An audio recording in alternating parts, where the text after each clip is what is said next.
Hello and welcome to the Bright Morning Podcast. I'm Elena. Hey friends, this is the last episode in a mini-series around coaching teams, how to start with yourself and develop your leadership and self-awareness so that when you show up with your team or with individuals on your teams, you are clear about who you are, how you're feeling, who you want to be, and what the purpose is of the conversation. So today's episode focuses on a question that we get so often, both in our Art of Coaching workshops and in our Art of Coaching Teams workshops, which is, can I coach if I'm the boss? I'm an administrator, I'm a supervisor. Can I coach the people on my team?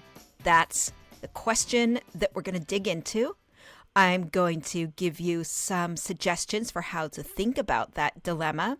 And then I'm going to give you a challenge for this week. So if you are a team leader, if you are an administrator, if you're someone who supervises and perhaps evaluates others on your team, then this episode's going to be really helpful for you.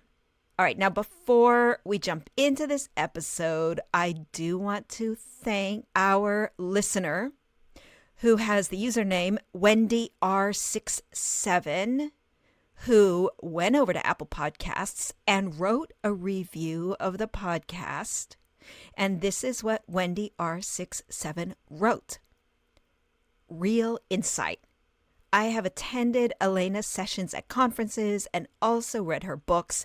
In my experience, she is the only presenter who regularly coaches someone completely unrehearsed in front of her audience. This podcast is a fantastic extension of her work. This is not show business. This is authentic insight into the real growth that can happen when a skilled coach listens, supports thinking, and trusts that the client can and will improve. So good. Wendy R67, thank you so much for that comment. It means so much to me. I just feel so seen when people recognize what I feel like I really am all about. And that's what that review gave me. It takes just maybe a minute, not even 90 seconds to go over to Apple Podcasts and rate and review the show. It really helps us to get the show out there. It's super easy. It's free for you to do. And it really does mean so much to me. So maybe after listening to this episode or even right now, hit pause and jump over and do that. If you've listened to this podcast before, I really appreciate it. Okay, let's jump into this episode. The question I get so often, especially in Art of Coaching Teams workshops, is, can I coach as a boss? And the short answer is yes. However, the extension of that answer is yes if you are clear, intentional, and capable. So the problem I hear from lots of administrators and supervisors is along the lines of this. I feel like I have these conflicting roles. I have to manage people, I evaluate them, I have to supervise them, and I also want to be a coach. And this tension makes me feel uncertain, uncomfortable, conflicted. I just don't know what to do. Can I even coach? That resonates for me. I am currently the boss in my organization. And as you know, I am also a coach and I do believe in coaching. And so what does that mean? What do I do? Some years ago, when I worked in the Oakland Public Schools, I was also an administrator. I was a boss. I had 10 people on my team of coaches, and I had to evaluate them. I supervised them, and I also really believed in coaching. I was a coach. They were coaches, and I knew that they also had to experience coaching from me. So let me tell you what the solution is to this problem. The solution is to get really clear on what it means to take a boss stance and what it means to take a coaching stance. Get really clear, define them, those terms, those stances, and then make sure other people know what it means to you to take an evaluation stance or a boss stance. That's really the core of the solution. I really think that part of the problem here is that we've got this binary mental model that says like we are either a boss or we're a coach. And so perhaps the first step is to shift how we think about boss so that coach is actually implicit. So sometimes I think we're just trying to be transformative within this transactional model. And if we drop the old model of thinking about what is a boss and we created a new one in which to take a coaching stance is just an implicit part of that role, then we wouldn't really have this problem. Okay, but let me come back to the reality we're in, the mindset we have, and kind of unpack that a little bit, starting with what does it mean to take a coaching stance?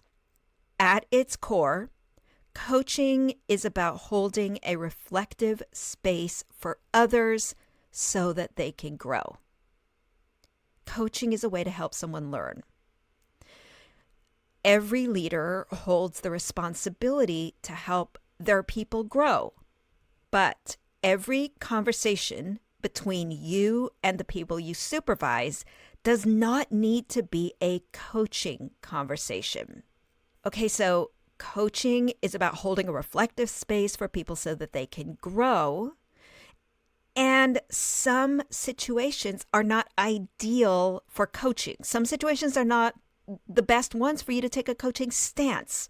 So for example, if somebody is performing poorly, if their performance is an issue, it's probably better to address that situation from a clear evaluation stance so that you can prevent any confusion.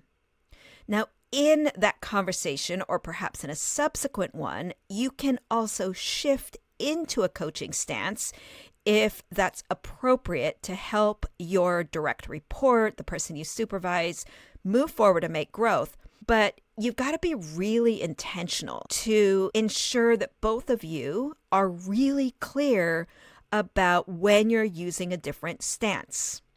So when I was an administrator in the Oakland schools, I had weekly check-ins with everyone on my team.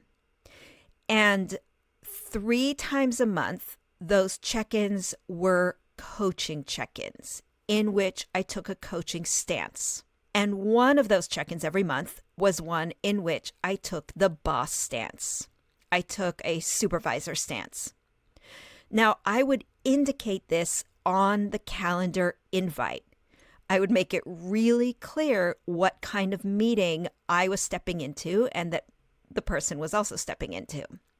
Sometimes I would be in a coaching conversation and recognize that I was hearing my direct report saying something that perhaps was just inaccurate, or I realized like, oh, this is actually asking me to be the boss.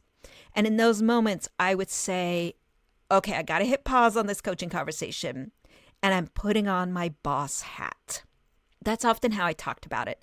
I'm switching out hats. Right now I'm wearing my coach hat. Now I'm putting on my boss hat because I need to make something really clear. And sometimes that was like, this is when this is expected. This is what I had assumed you were doing. I'm hearing something different now.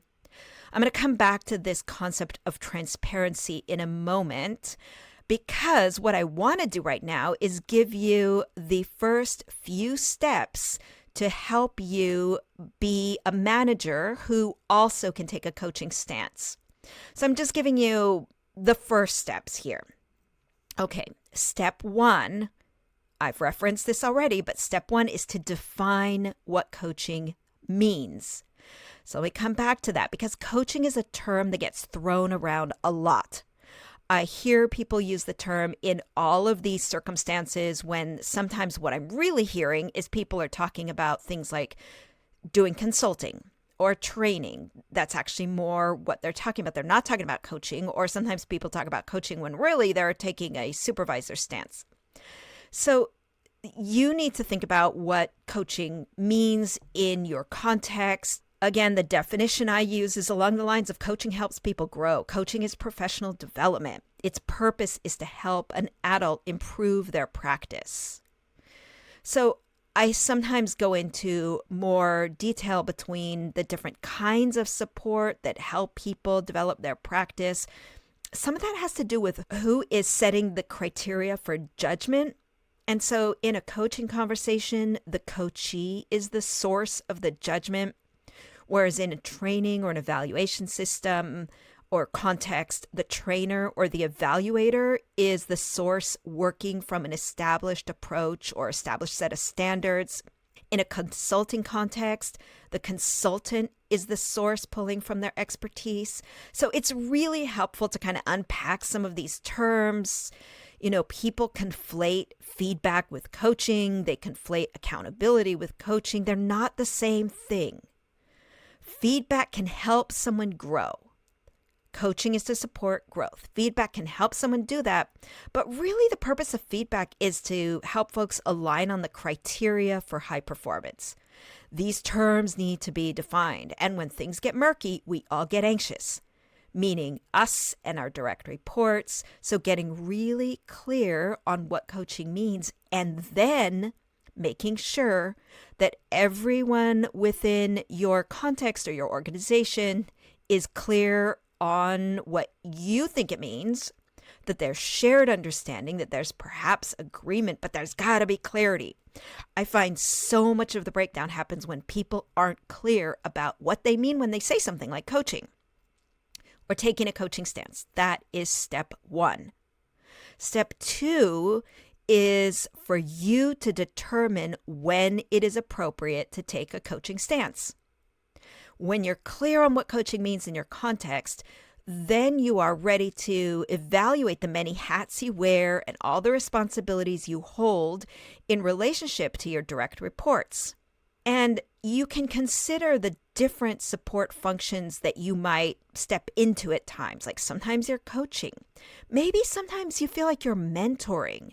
Sometimes you feel like you're evaluating, you're supervising. You got to think about all those and which one is the best match for the moment. So when you are going into a conversation, perhaps when you're preparing for it, maybe when you're in it, you need to ask yourself, what is the purpose of this conversation? What's the purpose? And then I keep coming back to this idea. You got to make sure that that is communicated to the person you're talking to. So this is really step 3 is transparency. Let me review. Step 1 is define what coaching means and make sure the people that you are talking to know what your definition is. Make sure that they're clear and bought in. Step 2 is get clear on when it is appropriate to take a coaching stance, when you want to shift into a stance of helping someone grow or develop their thinking or their practice. Step 3 is transparency. This is essential. It's essential to be crystal clear in every conversation you're in about what is the purpose, what is the stance that you are taking. So again, let me come back to reminding you, not every single conversation is a good match for being a coaching conversation. You determine that through defining what the purpose is of the conversation, and then you need to communicate it in the moment. You need to tell your people, this is the hat I'm wearing, and this is why. This is the purpose of this conversation. This is the hat I'm going to wear. If I'm going to make any shifts, I will tell you, and then have the conversation. Now, have the conversation. That requires a tremendous amount of skill. Can you coach when you're the boss? Yes. In part, if you have the skills.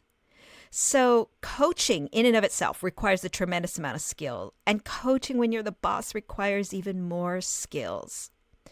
You have to also be really aware of the power dynamics that are present when you are coaching and you're the boss. There are always power dynamics present, but those will be different when you're taking a coaching stance. That's just something that's present. And these are all things that we explore in our Art of Coaching Teams workshop. We also explore them in our Artful Design and Facilitation workshop. And so if you want to explore how to develop the skills to coach when you're the boss, then I encourage you to look at those 2 workshops where you'll get a lot of additional guidance and practice in how to coach teams, how to navigate power dynamics, and how to coach. All right, so there you have the first few steps to coach when you're the boss. Define what coaching means, make sure that there's clarity, determine when it's appropriate to take a coaching stance, and be transparent. Your challenge for this week is before you go into any conversation with a direct report, someone you supervise, someone who's on your team, get clear for yourself on the purpose of the conversation and the stance that you will take, or perhaps the stances. If you are going to take multiple stances in a conversation, be sure that it's clear to you when you're going to make that shift.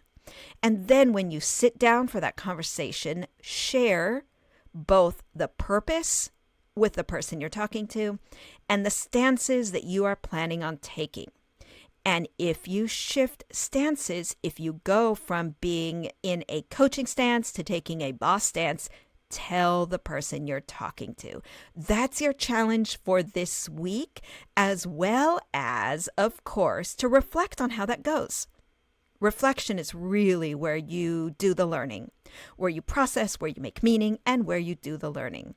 So that's your challenge for this week.